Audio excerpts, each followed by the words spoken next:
우리가 세상의 변화하는 속도나 눈부신 과학기술의 성장을 보면서 판타지 속에 있는 듯한 느낌을 갖게 됩니다.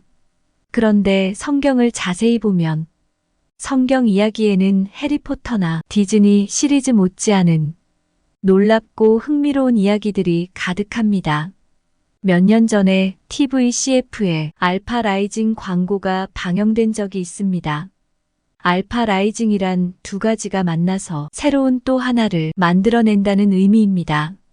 새롭게 추가된다는 의미에서 그리스어 알파벳 첫 단어 알파와 어떤 위기를 극복하고 새롭게 떠오른다는 의미에서 라이징을 합쳐서 만들어낸 용어입니다.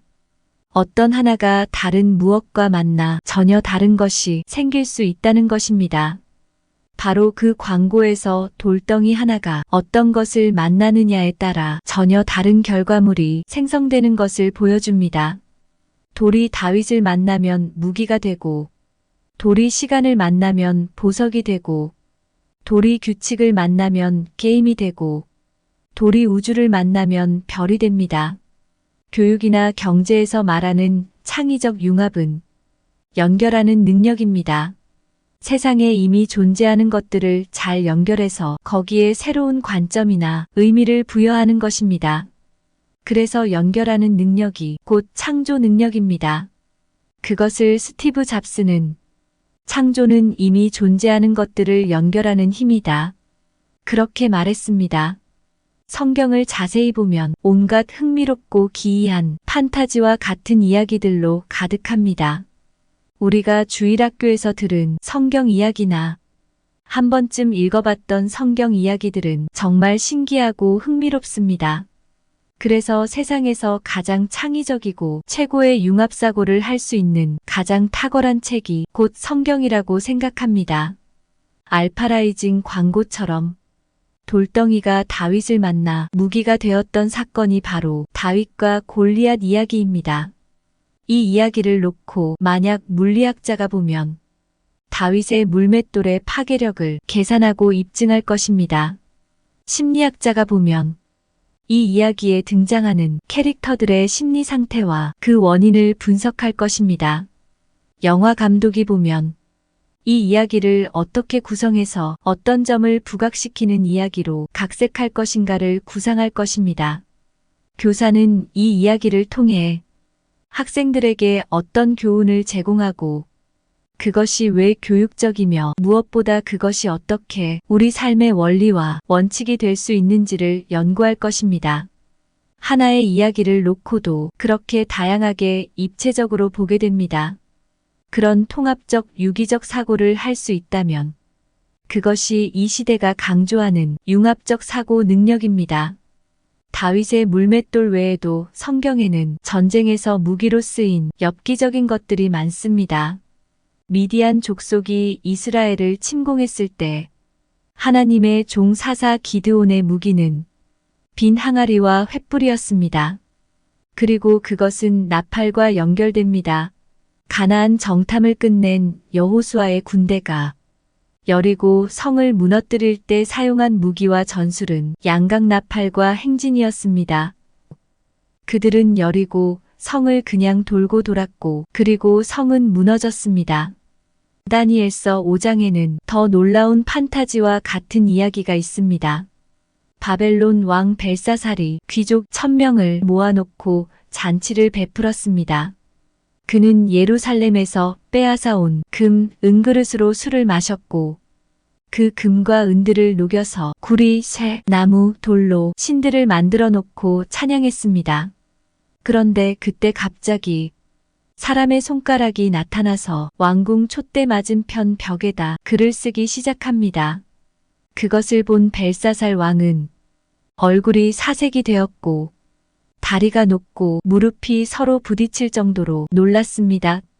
그 당시 그 시대에는 이런 장면은 당연히 심장이 멎을 만큼 놀랄만한 사건입니다. 그러나 오늘 우리에겐 판타지 영화나 기술 혁명을 통해서 간접적으로 경험할 수 있는 현상입니다. 스파이들의 첩보 전쟁이나 특수부대의 활약을 다룬 영화들을 보면 그냥 스크린을 터치하거나 손으로 그곳에 쓰면서 작전을 지시하거나 회의를 진행하고 인공위성을 통해 수천 킬로미터 떨어진 현장을 스크린을 통해 볼 수 있습니다. 우리는 그렇게 정보와 사물의 경계가 사라진 세상을 살고 있습니다. 이것이 소위 증강현실입니다. 모니터나 스크린 액정을 통해 현실 세계의 정보나 가상현실을 합성해서 각종 편의를 제공하는 기술입니다. 다니엘서는 그런 측면에서 최고의 판타지입니다. 다니엘은 자신이 직접 보지도 않은 느부갓네살 왕의 꿈을 해석하기도 하고 풀무불에 던져진 그와 세 친구는 그 불 속에 나타난 신의 아들로 표현된 존재로부터 구원을 받습니다. 며칠 굶주려서 배고픈 사자는 앞에 서 있는 다니엘을 쳐다보면서 부동의 자세로 침만 삼킵니다. 벨사사랑은 이스라엘을 치고 빼앗아 온 예루살렘의 성전 그릇들을 가지고 자기의 능력과 업적을 과시하며 자랑했습니다. 하나님의 성전의 그릇들을 자기 쾌락의 도구로 사용했고 금과 은, 돌과 나무로 신을 만들어 하나님을 모독했습니다. 오늘 우리가 그 이야기를 듣고 보면서 얻게 되는 교훈은 아무리 세상의 경계가 없어지고 인공지능과 증강현실이 판타지 같은 세상을 열어가도 인간의 능력이 과시되고 그것으로 자기의 신을 삼는 것은 명백한 죄라는 경고가 담겨져 있습니다. 인간은 창조주 하나님의 피조물임을 기억해야 합니다. 벨사살 왕 앞에서 벽에 글을 쓴 그 손이 갖는 의미이기도 합니다. 삼국지나 손자병법을 여러 번 읽은 사람들은 그 이야기를 통해 각종 병법과 전략 전술, 인간관계, 처세술, 정치와 통치, 리더십 등을 배웁니다. 중국의 2세기 말 후한시대, 삼국시대 이야기인데 그 정도라면 1600년이 넘는 시간에 대서사를 기록한 성경은 어떠하겠습니까? 성경은 정말 놀랍고 특별한 책입니다. 미국에서만 해마다 4천만 부 이상이 팔리고 있고 전체 가정 중 82%가 성경을 갖고 있습니다. 전 세계 인구 13%가 매년 성경을 구입하고 인구의 52%가 1년에 서너 번 성경을 읽습니다. 성경은 현재 670개 언어로 번역되어 있고 그래서 53억 7,100만 명 이상이 성경을 읽을 수 있습니다. 신약 성경은 1,521개의 언어로 번역되어서 6억 5,800만 명이 추가로 성경을 읽을 수 있습니다. 그렇게 약 60억 명 이상이 현재 성경을 접하고 있습니다. 성경은 구약 32명, 신약 8명, 서로 다른 배경을 가진 40여 명의 사람들이 하나님의 감동으로 기록한 책입니다. 그들이 살았던 시대와 배경이 다르지만 놀랍게도 그 기록들의 일관성, 명확성, 필요성, 충분성 때문에 권위가 있습니다. 미국 토론토 대학의 경제학자이자 사회학자인 리처드 플로리다 교수는 21세기에는 빈곤층, 중산층, 상류층, 그 위에 창조층이라는 새로운 계층이 생긴다. 교육열이 심한 우리나라는 교육의 정도가 곧 신분으로 인식되기도 합니다. 그런데 상류층보다 더 높은 계층이 있다면 얼마나 놀랄 일인가요? 그러나 성경은 이미 우리에게 하나님이 창조하신 것을 다스리고 복이 되게 하라는 거룩한 소명을 주셨습니다. 이 사람은 세상이 말하는 창조층을 능가하는 사람입니다. 세계적인 비즈니스 작가 말콤 글래드웰의 아웃라이어에서 비범한 성취를 한 사람들, 그들의 공통점은 그들에게는 최소 1만 시간 이상의 경험이 있다는 것입니다. 하루 3시간씩 10년의 시간입니다.